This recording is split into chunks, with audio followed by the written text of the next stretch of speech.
Good afternoon, Joe here over at WoolieCottage.com. Hope you're all well today. Keeping warm. The weather's mental out.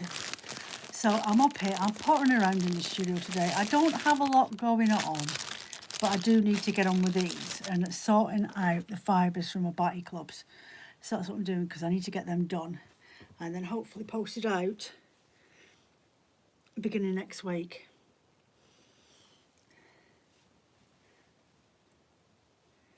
So this one's based on a picture. The theme for this year is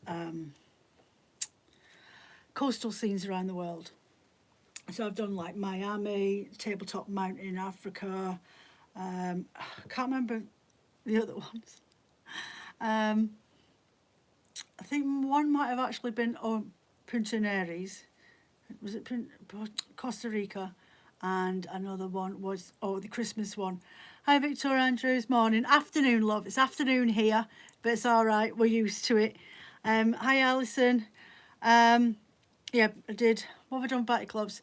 We did Costa Rica. We've done Miami. Tabletop Mountain. Venice. And the Christmas one for Batty clubs was British beach huts on the beach. So literally pictures of our British beach huts and snow. How am I today? I'm all right. For some reason, my lens looks really smoky. I haven't got an effect on my phone, but I think I've got a smudge on the lens, so it just makes me look like I haven't got any wrinkles or spots, or my rosacea hasn't flared up on my face like it has. So yeah. So this month's one is the Icelandic coast. You're in Belgium, and I know you are, love. You're in Belgium. Anne's in Belgium. Lovely. It's nice to see you. Happy New Year, Anne. I haven't heard from you for a while. I haven't seen you around. Obviously, been really, really busy. It's been calamities and ice sagas here. So, yeah. So, what else have I been up to? Yeah, so I'm just sorting out these. I never have a lot of batty clubs. I've only have about 4. I think at the max I've had 6 of them, and they're not overly expensive. You get quite a lot for your money as well. So 150 grams I do in each, and it's 150 grams blended art bat, and you get stitch marker, a cup of tea or a sachet of coffee or something like that in there, and a biscuit sweet or something, or it could be handmade card from a UK crafter that I do now and again do, which I might probably do next month. This month is stitch markers. Goes in this one, and I always buy them from UK crafters. So which ones are they this month? That's what they are. They're like mermaid scales.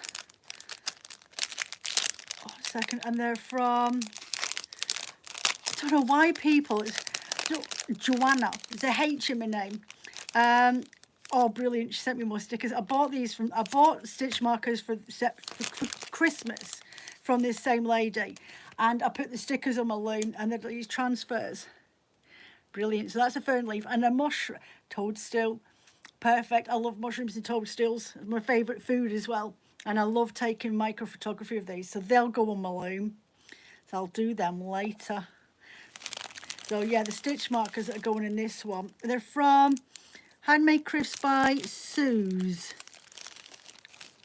So it says, I'll have to have a look on Etsy and see where they are, where she actually is. I can't remember. She's in the UK. But these little iridescent, like mermaid scale stitch markers. So those are going in my 4 Betty clubs for this month. New Year to you two. Missed your lives, but always watch them in replay. Oh, thank you, Anne. Yeah, I'm over on Patreon now as well. Lovely. Started up as a content creator over there, doing a bit more different types of videos and teaching more about the blending side and going into a little bit more detail and stuff. But they'll eventually make it onto YouTube at some point or another over the next 3, 4, 6 months, all depending. So yeah, so I'm doing my storyteller bats over there and just showing how I do them and different ways to put them together, and die pot Thursdays every so often, but I won't be doing them all the time. Yeah, so the theme for the Batty Club this month is Icelandic beach. So I've gone with really quite this quite traditional. I've got a light grey, because it's beach coast, so Iceland. The picture that I had, which I can't put on here, the picture I had for inspiration was that really dark grey sand colour, the volcanic sand. Great content on Patreon. Thank you, Victoria. I've got 2 more videos to film, but I haven't got a chance because I've got to speak to, so I've got a video call for hopefully a collaboration project for the website, which is a knitwear designer, and me dyeing up wheels to go with what she wants the colourways to look like to go on the website, and maybe do them as a quarterly thing. Anyway, that's a little sneak peek as to what could be coming this year. So I've got that call this afternoon. She's one of my customers, but she's a knitwear designer as well. Does it professionally, to be fair. So yeah.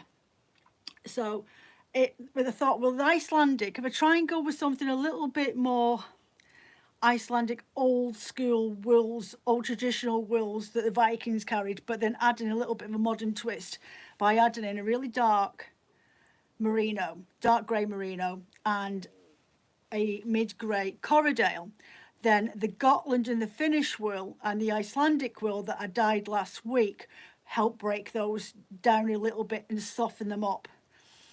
So that's what I'm doing.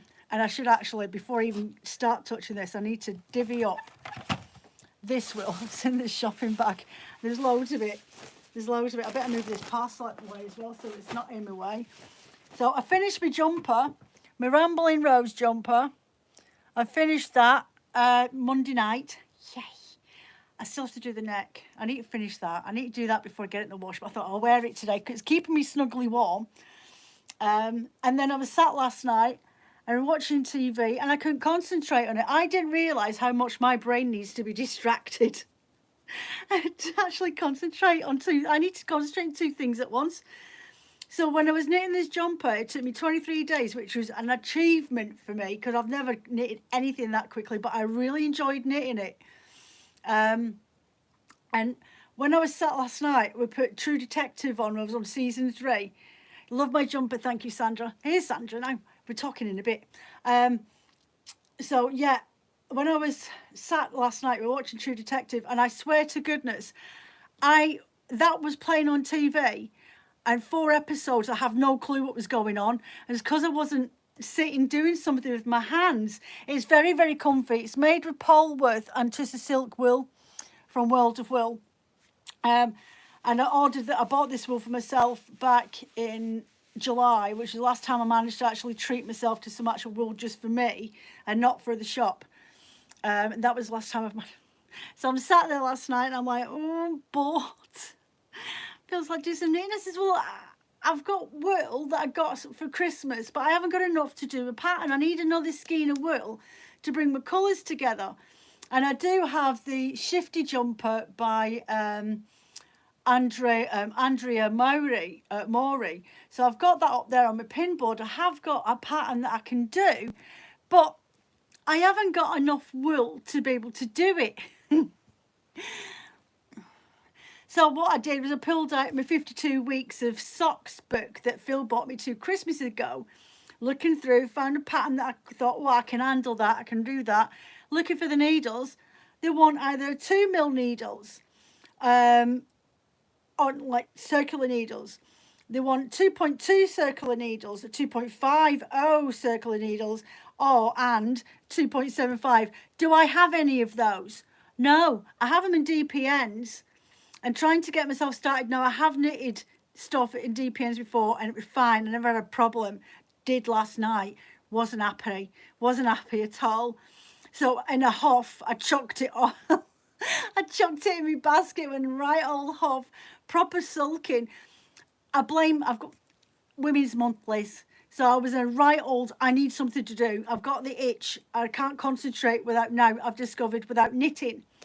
So I told Hilly, I says, I've got no knitting. She goes, what do you mean you've got no knitting? How do you survive? I says, I'm bored. She goes, I have to concentrate and go and get you weaving done. I says, yeah, but it's upstairs when it's cold. Why do I want to go and sit upstairs in the cold when the fire's on downstairs in the living room? So, yeah. So I was right fed up last night, right peeved. I ain't got enough wool for myself. I'm too busy buying stuff for you lot. You don't understand Andrea Maury patterns. Well, No, this isn't. This isn't. What was the last thing that I did of hers? I've knitted something of hers before. I'll have to have a look through that one to see if I make it. I always find though when I'm knitting patterns, knitting from different designs, I find sometimes I wish they just all talk in the same jargon. Why do you have to make up your own stitches? Well, not your own stitches, but your own interpretations of them and explain things differently? Can't there just be a rule book where everyone sort of follows the same ethos and does it the same way? Because especially with me, well, I do really find it hard to follow patterns. I'm loving knitting up Sadie Spinnett's patterns. Her work, the way that she explains things, I find it really quite understandable. She don't go far too technical. And the fact that I've got a graph chart to follow as well, I find it really easy. But yeah, Alison, you agree with me. You wish that they would actually follow one principal rule, that they all spoke the same flaming language. Oh dear. So yeah, so I've got hand-dyed. This one is Gotland, so it's got a nice feel to it. No, it's not. It's Faroe Isle. So I've got stricken Faroe Isle. So it's like a grey colour. So I over-dyed it. So I've got this to play around with and weigh out and sort out. Lots of this one. Might be some left over that I can actually add into a bat next week. Yeah, that is in the same colourway, is actually a dash of Gotland. So I've got some of that Gotland. And then we've got some Icelandic wool that I've over-dyed in this peachy colour, because it's got like you've got the dark grey sands, the volcanic sands of Iceland on the beach shore, but it's coming down to sunset. The colours are just starting to disappear. I've gone for a dash of this just to give it a little bit of highlight. There's like a moody bluey purple in the sky, so I've got to sort that out. And then some of this one, and this is in Icelandic as well. So yeah, so those are the colours. I've got to sort them out, get 150 grams done for everybody, and then stick them in the little bags, and then I can get them blended off. I've got one customer that always asks me not to blend them up and just to send them as is, so she can blend them up herself when she gets them. But she's one of my 6-month customers. So I'm like, yeah, okay, that actually saves me time. I don't mind doing that. I don't mind doing that. So I'm just going to what I do is I divvy them up into piles and then weigh out what it is that I need for like 4 of this and 4 of that, 4 piles of this and 4 piles of that. So that's what I'm doing now. It never takes long, but you know when you're having a week where you're just procrastinating and you just can't be mithered. It's one of those weeks. One of those weeks I just like, oh, I can't get me backside in gear. Look, Scrummy, this is your first bat. Oh, you're here. I forgot you've got an order sat there. Flaming heck. I thought I'd be safe doing this on here, but I'm obviously not. I get caught out. Flipping heck. Yeah. Thanks for reminding me, Alison. Do you know what? If you'd have kept quiet, I'd have never have noticed. I wouldn't have remembered. I wouldn't have remembered. Oh dear. Oh well. Oh well. Nobody ever sees me putting my batty clubs together. Nobody does. So yeah. Balls. So I need a lot of this black. Yeah. You cackle away, Alison. Cackle away. Nobody ever sees me putting these together. Come on, you. There we go. That's better. It's because it's long fibre. It's like, yep, I don't want to pull apart for you today. I'm not going to do as I'm told. Right, save a bit there. So I'm just going to turn my scales on and start weighing out. And then I can see where I'm going next. Yeah, 150 grams. And I've just had to put the price up because my suppliers have been sneaking the prices up. For the last year, and if they're not sneaking the prices up, they're reducing down the weight like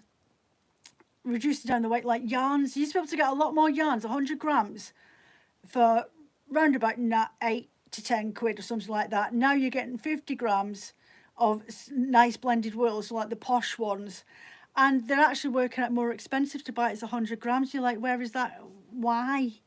That's not fair. That's not fair at all. So yes, I'm a bit frustrated with that lot at the moment.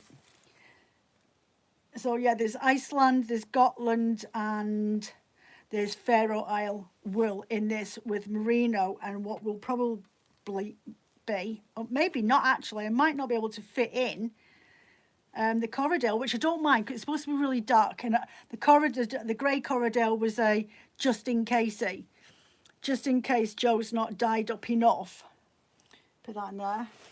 And a bit more of this peachy Icelandic. Yeah, just in case.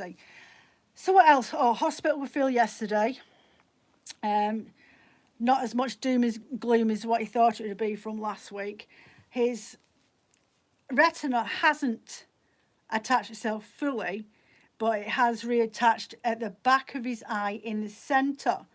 But the outer rim of his retina has it's not attached to itself, but it's actually flapped in like frills on itself on the inside. So his retina's not lying flat because of that. So there is a slight tear in his eye, but the consultant's not bothered. He's not too worried about that. So he's to go back in 4 weeks to see him, but then go back in 6 weeks for another operation. And they're going to take a cataracts out, try and untuck this let this curving of his retina that's trying to fold in on itself, bring up the eye pressure on his eye because it's too low, and he just had to have both his eyes measured up for them to put a permanent lens in his eye, like equivalent of what's that thing? Contact lens, but it's a surgical one that they'll put on his eye just to help keep the pressure and keep his eye safe. So, and his other eye, he's had retina tear in there. It's all scarring. So, I will say that we will back up the hospital at least once or twice a year so they can keep an eye on him for the foreseeable future. Honestly, men, they're worse than kids. So, yeah, he's happy enough with the news he's got in comparison to the face he's had for the last week. Though I don't blame him, but it's me that's had to look at it. It's me that's had to look at it. Fucking moody old goat. So yeah, so his detached retina finally, after 2 procedures, is finally back into place. Yeah, and it's a nightmare. It's a nightmare.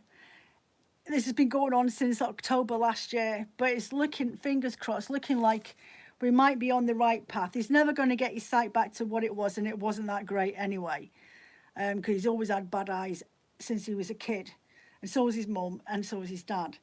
So it's never going to be as good as it was, but he'll be able to see at least a tunnel vision through, yeah, bless his cotton socks.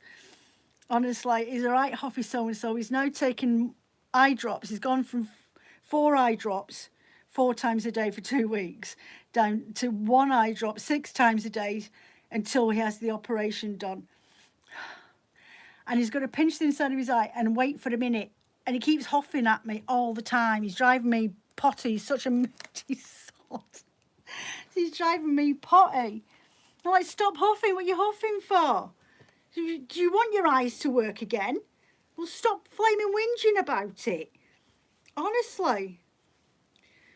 Do you imagine if men had sections?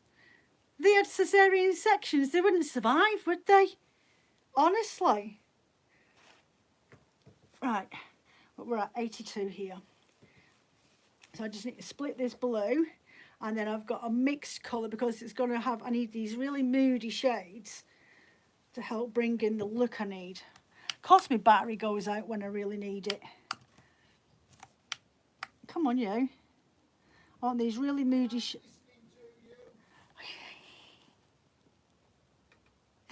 He's just shouted up the stairs, I am listening to you.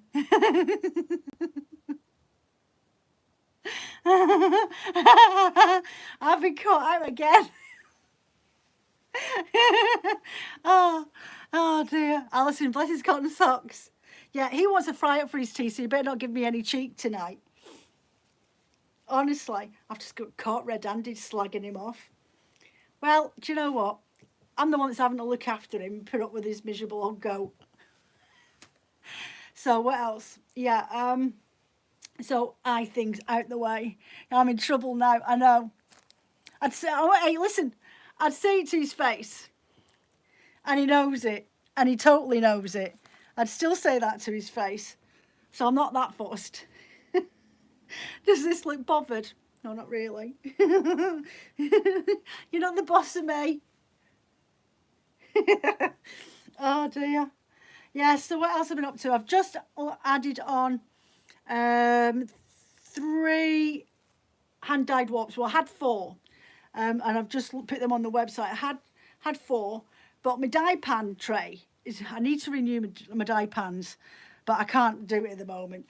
But yeah, my dye pan trays are, one of the big one has got a split in the end of it, and when I was putting the warp in to the sink to rinse it off after dyeing the other day, the flaming thing got snagged in it. A strand got snagged in my pre-measured warp. I was like, oh my God, thank God it's all tied up. But it yanked it all out of place. So it's gone off to a new home to be tested to see how it's like, what it's like, and if they enjoy it, and to give me a bit of feedback later on. So it's done now. It's done now. So yeah, so that's, it's not on the shop. I've put a picture of it because I've actually taken notes of the colourways. So I may end up redoing them again, but on different fibres. So the ones that are on there at the moment is this stuff, and it's lace weight merino and bamboo. I've done warp with a merino bamboo before, and it's actually quite nice, and it's quite a good one that you can actually add. You can use it for your warp, obviously, but you can either use another lace weight to weave with it, or use singles. Use your hand spun singles with it, or if you've got cones or whatever that are, what's the word I'm looking for? Like a little bit of a heavier weight, like a 4-ply. You can use that. Not a problem. I'm doing that at the moment. I'm using a 4-ply with a singles yarn. It's not brilliant. I'm not seeing the colour dye through the warp like I wanted to, but who knows, it might relax afterwards, and that's all that really matters. It's just about messing around and just seeing how it turns out, really. So I'm just going to stick these in here. 154, that'll do. They're always 150 grams or just over. They're never under. So that's one ready for me to blend it up tomorrow. I've got 2 more videos to blend, get sorted out. The fibres are all over there. I've had one of those weeks where I'm like, oh, do I really have to do that? Don't feel like doing that today. I can do that tomorrow. I'm like, Joe, if you don't do these things, you're never going to get them done. But I will. They'll get done tomorrow. It's Dye Pot Thursday tomorrow. So I will do my dyeing in the afternoon, and I'll get my batty clubs all blended up, ready, packed and sorted for sending out next week. And then I will get the last of these videos, so they're up on Patreon and sorted. Your bat's just arrived. Storm delayed the post here. I was out, I swear no word of a lie, in my slippers and Phil's dressing gown. That's it. On Monday morning at 7:15, running across the street to go and salvage my gate. My wooden front gate that Phil made for me last year was out in the middle of the flaming road. It got blown off. Honestly, we've had 70-mile-an-hour winds here a couple of times since that gate's been done. Because with us living right literally a few minutes away from the beach, we do get really, really bad gales. And we get them every time the season changes. And yeah, so I was out there at 7:15, avoiding the traffic like a chicken and trying to pick my big heavy gate up off the floor and carting it in and Phil's dressing gown and a pair of slippers. I hadn't even had a cup of coffee. So it's currently sat in my hallway. Sat in my hallway. Oh, bless my little gate. Bless my little gate. Oh dear. So yeah. Your fence is leaning badly, but it's still blowing a gale. We're in a bit of a lull. We've got Storm Jocelyn here at the moment, but we're having a lull, and we're due to start picking up later on this afternoon into the evening. Oh, Gesundheit.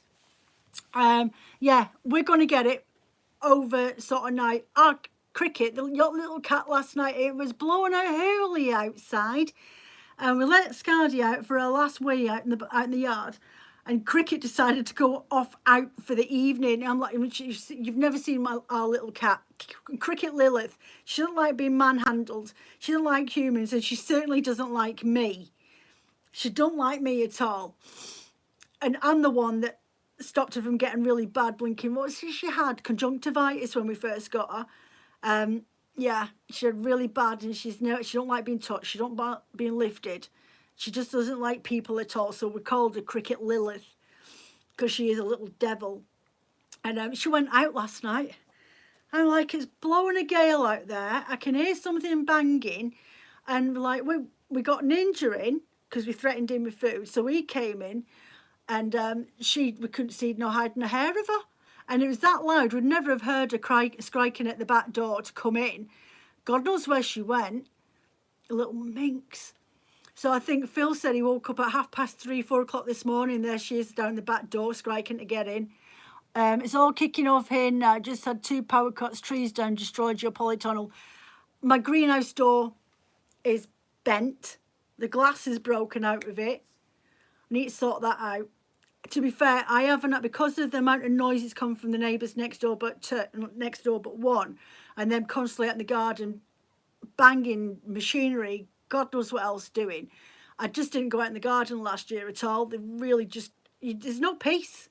There's no peace from them. So I hadn't got out of my greenhouse at all last year, and I really wanted to, because I've got a nice collection of dye seeds that I really want to get out in the ground. Because I've got dyeing stuff downstairs for natural dyeing, but I'm a little bit anxious about starting it, because I've got a couple of books. I've got quite a few books actually when it comes to dyeing, and I've got Jenny Dean's new binder one that she was selling at the museum the other year, this one. But what I get confused with when it comes to natural dyeing is nobody really gives you any instructions as to how much of something you need to have. They just say, oh, you need this and you need that, and you put this and you do that. But they don't actually give you instructions of weight. Is it just a dash of this and a pinch of that and go with it and see what happens? I don't know. So I'm always a little bit anxious about doing that sort of stuff. And there's not enough videos online for dyeing, and even little natural dyeing. And when you do come across one, they still don't really tell you what to put in to mordant, like the amount or how much. And like some of them you can use, I think it's soya milk. So you see them doing the soya milk soak, but they don't tell you whether is it a carton of it or half a carton, or do you use this amount for that amount. If you're using like, I don't know, 200 grams of wool to dye with, do you only use this? They don't tell you. Usually weight for weight with plant-based fibre to materials. Clever clogs, Elizabeth. Right, well, I'll come and blinking knock on your door and I'll badger you for information then. But yeah, I just find it really confusing because they don't really explain it. And think of the cream of tartar as about 5% of the weight. Yeah, well, they don't really tell you that. They don't. I mean, if they can give me a table, you need a lot of it. You bought a book and we'll see what it is, and I'll let you know. Yeah, well, I've got a couple of Jenny Dean's books that she's written over the years. This one's Heritage of Colour, and she was selling it out of a museum the other year there. She put it up, and I think after I bought that, I ordered it, and I put a link up onto my stories, and she thanked me for it, but she was doing it through a personal postage before they went on release in the actual museum. And that's who she was commissioned to do it for, and I think it only cost me 16 quid. I don't know how much she's selling it for now, but it's like heritage dyes, because this museum was doing an exhibition. It's one of our local ones. So yeah, I just find I really want to get into it. I think I've got too much going on for me to really think about and concentrate. I'm all over the place. I'm like, I'm doing a bit of this and I do a bit of that. All right, I don't want to do that anymore. I'll do this over here. And that's what I'm always like. I'm like monkey with 17 hands. I'm always off doing something.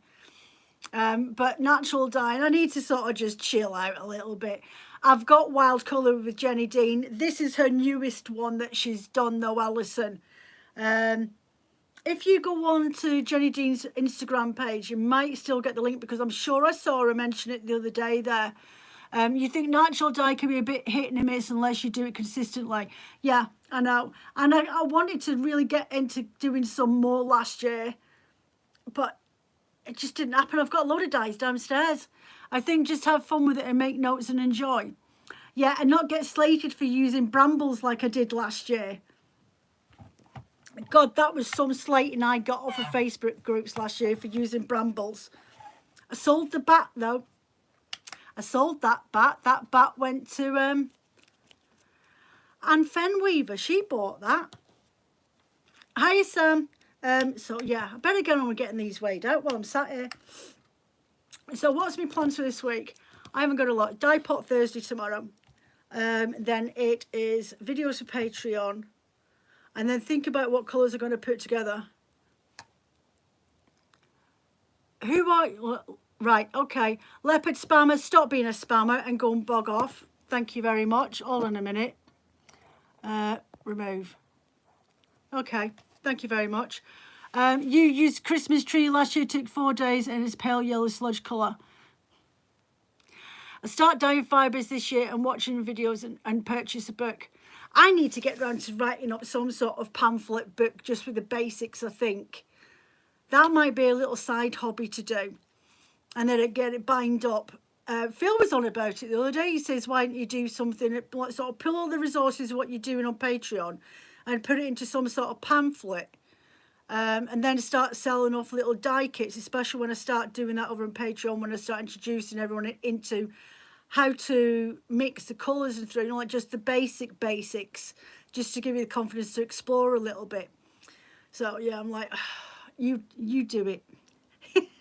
You do it. I'm useless at that sort of thing.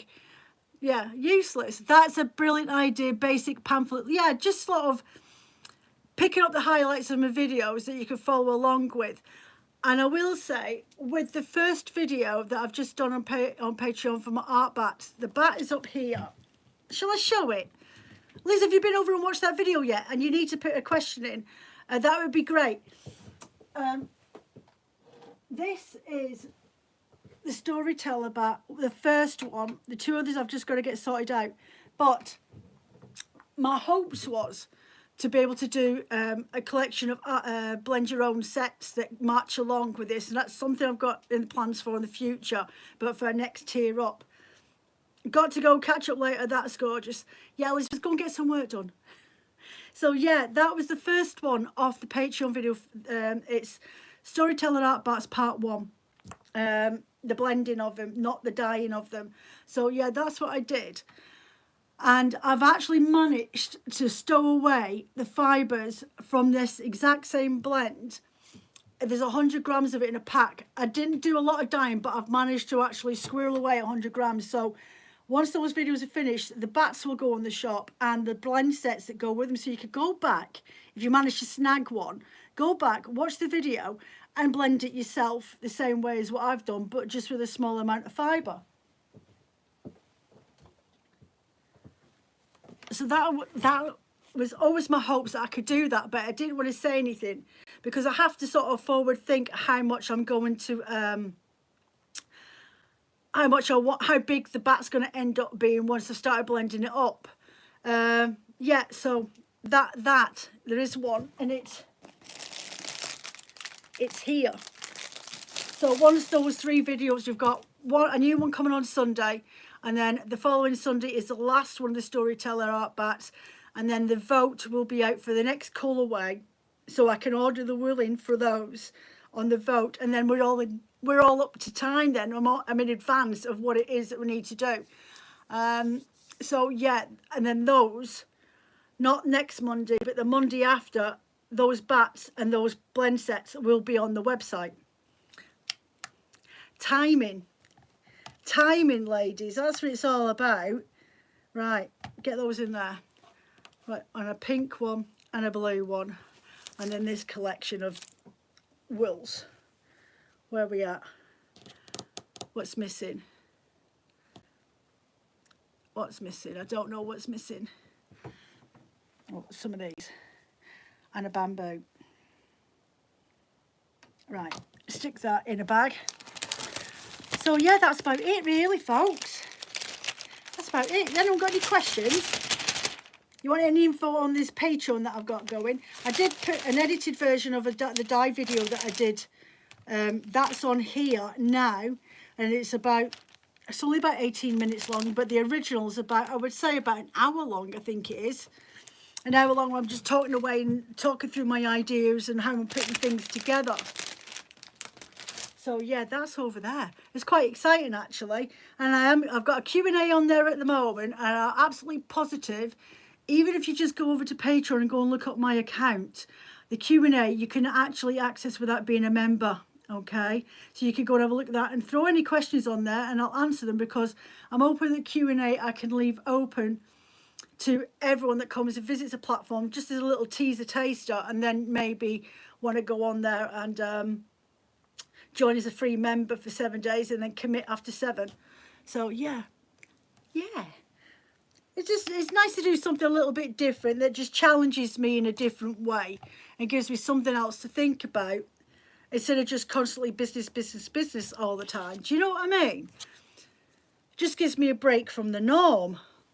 Right, is it this one? I think it is. Yeah, just gives me the break from my usual routine, which is the same old every week, honestly.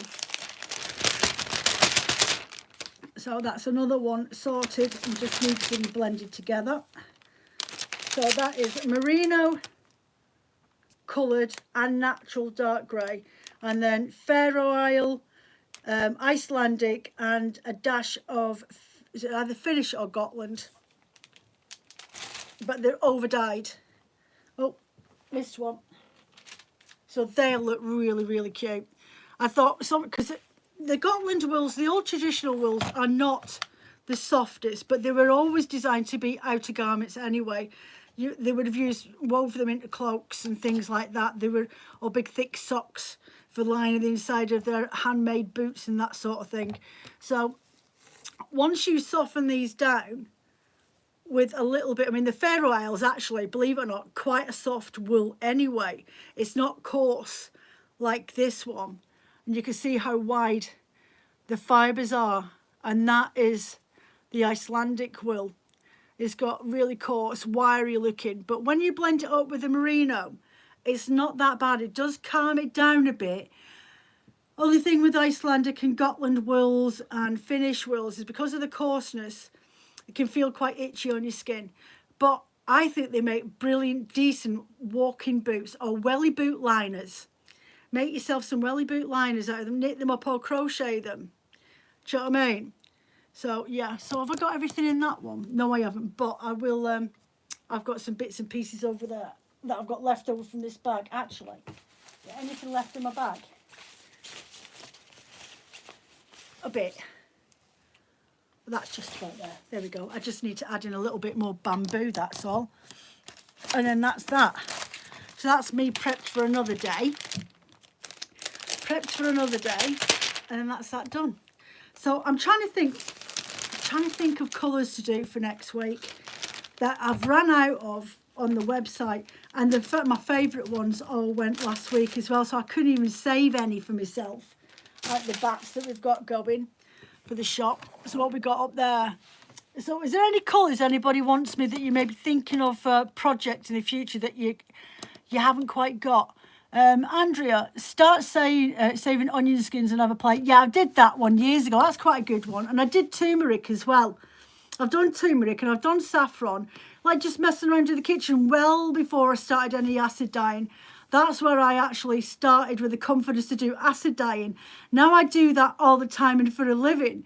But it's not that I'm scared of natural dyeing. It's not that at all.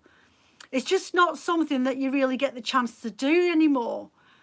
And it wouldn't be so bad if there was actually, I mean, I couldn't do it at the moment financially, but like a local workshop where you could go and just sort of pick up some tips. But there's nothing like that.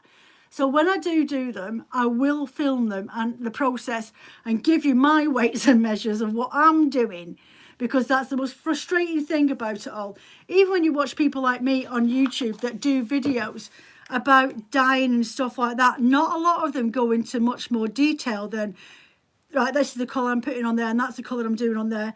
But I understand why, and they don't disclose what colours they're using neither, because they think somebody's going to copy them.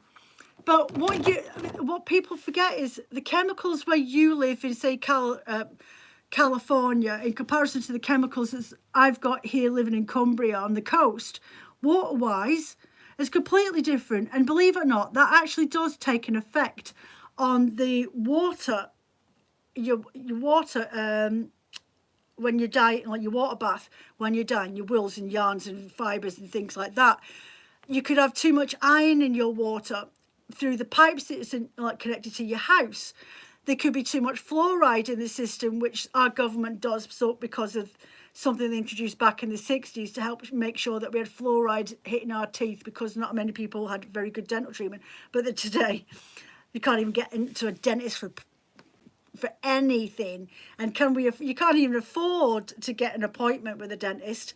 Ridiculous. So yeah, there's loads of different reasons as to why keeping your information of what colours you use and the weights that you use is not going to be reflective to somebody else doing it with the exact same colours.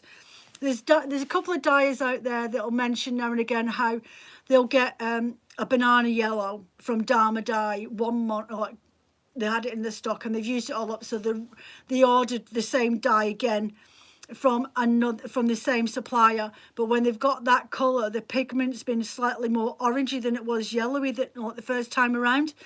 And they'll say it's because it gets so frustrating with the dye millers that they don't let the customers know that they've changed the pigmentation and the way that they create the dye, or maybe it's down to supplies. And they don't seem to keep, I don't know whether they do or not, but do they keep samples of the dyes that they've got like already on a piece of yarn to make sure that it's going to be the same colour pigment? And caking that you get in dyes as well, that can affect how your dye works. So there's loads of different reasons. The way that you actually dye your wools, the preparation of the wool that you do you soak it long enough before you put it in the dye pan? Do you leave it overnight? Do you add any washing detergent to it, just a dash, especially if it's a blended wool?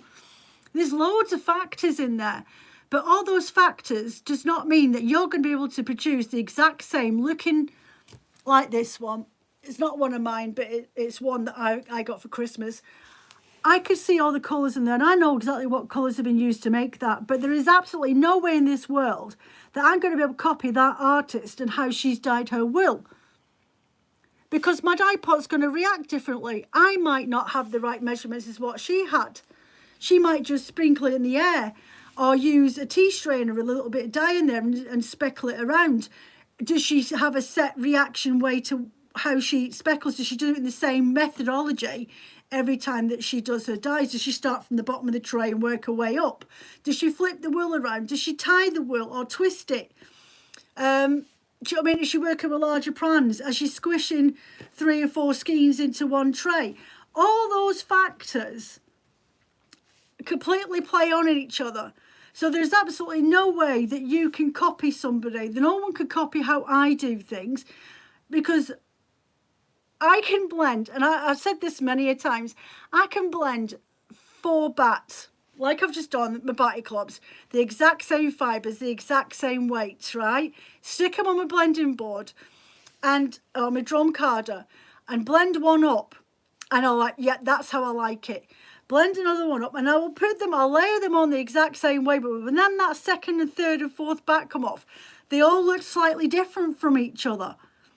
There's none of them are identical.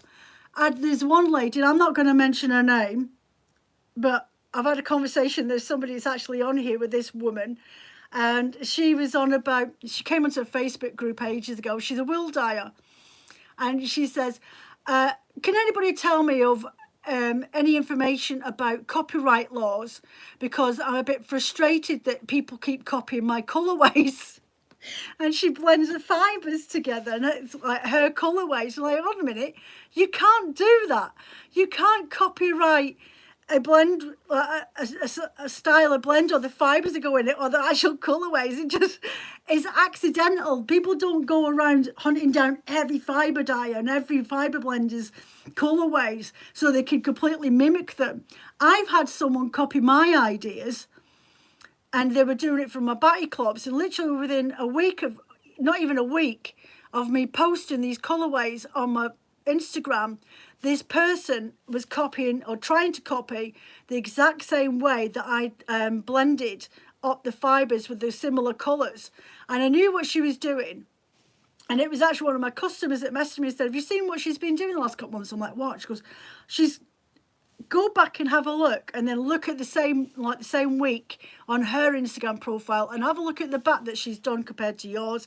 And it did tweak. I was like, oh my God, why can't you just try and go find off? Nothing's stopping you from saying, oh, I love those three colours together, but why do you have to do it exactly how I've got them laid out and use the highlight colours exactly the same as what I've done? It's just ridiculous. But there's nothing, you can't stop them from doing it. You can't stop them. Do you know what I mean? So anyway, well, we've jumped up from 20 to 8. So we've had a lot of people coming and giving it. Who's this? Who's this? Alison, I know. So yeah. Excuse the spammer that was on about my teeth. Personal reasons, and not because I don't look after my teeth. One was knocked out my mouth. Buggers. They got blocked anyway. Don't worry about it. Right, so I think it's 46 minutes here. I do have to go off and get some bits and pieces done. I've got parcel done. Those are done. What have I got to do today? Oh yeah, I've got to talk to Sandra in a bit as well. So I need to go off and get myself a fresh cup of coffee, sort myself out, get my notebook, my pen, get my thinking cap on, and then I can, I've got a video call this afternoon, so I need to go and get that done. If you've got any questions or queries, please do pop over to Patreon. If you can't find the Q&A on WoolieCottage Studio or WoolieCottage on there, give me a shout and I'll give you a link, and you can go over and just pop in any questions, anything you'd like to know, and I will be doing a little video in about 2 weeks' time with all the questions that people have popped down for me to answer, or to go and find out the answers for them. Okay, most of them actually I know the answers to, and yeah, I have tried it. So yeah, so I'll be sorting them out. But you're more than welcome to go over, find the Q&A, little sheet with a question mark above his head. Enjoy the rest of my day. I hope so. Speak soon, everybody. Take care. And I'll see you over on Instagram on Saturday if you want to come over and join me. If not, I will see you next week for another spinning video, auto winding yarn and applying it. Okay, take care. See you soon. Bye for now.